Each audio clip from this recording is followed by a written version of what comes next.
بسم اللہ الرحمن الرحیم۔ ایک بادشاہ نے اعلان کیا کہ جو شخص جھوٹ بولتے ہوئے پکڑ گیا اس کو 5 دینار جرمانہ ہوگا۔ لوگ ایک دوسرے کے سامنے بھی ڈرنے لگے، اگر جھوٹ بولتے ہوئے پکڑے گئے تو جرمانہ نہ ہو جائے۔ ادھر بادشاہ اور وزیر بیس بدل کر شہر میں گھومنے لگے۔ جب تک گئے تو آرام کرنے کی غرض سے ایک تاجر کے پاس ٹھہرے۔ اس نے دونوں کو چائے پلائی۔ بادشاہ نے تاجر سے پوچھا، تمہاری عمر کتنی ہے؟ تاجر نے کہا 20 سال۔ بادشاہ تمہارے پاس دولت کتنی ہے؟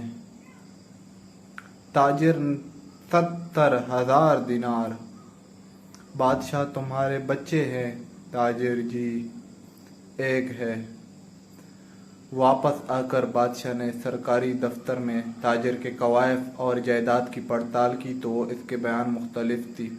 بادشاہ نے تاجر کو دربار میں طلب کیا اور وہی 3 سوالات دہرائے۔ تاجر نے وہی جوابات دیے۔ بادشاہ نے وزیر سے کہا، اس پر 15 دینار جرمانہ عائد کر دو اور سرکاری خزانے میں جمع کرا دو، کیونکہ اس نے 3 جھوٹ بولے ہیں۔ سرکاری کاغذات اس کی عمر 35 سال ہے۔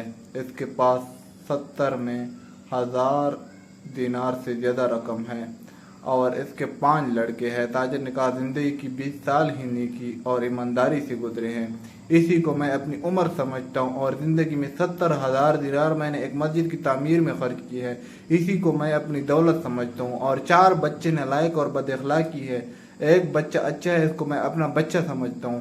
یہ سن کر بادشاہ نے جرمانے کا حکم واپس لے لیا اور تاجر سے کہا، ہم تمہارے جواب سے خوش ہوئے، بے شک وقت وہی شمار کرنے کے لائق ہے جو نیک کاموں میں گزر جائے، دولت وہی قابل اعتبار ہے جو راہ خدا میں خرچ ہو، اور اولاد وہی ہے جس کی عادت نیک ہو۔ Please subscribe.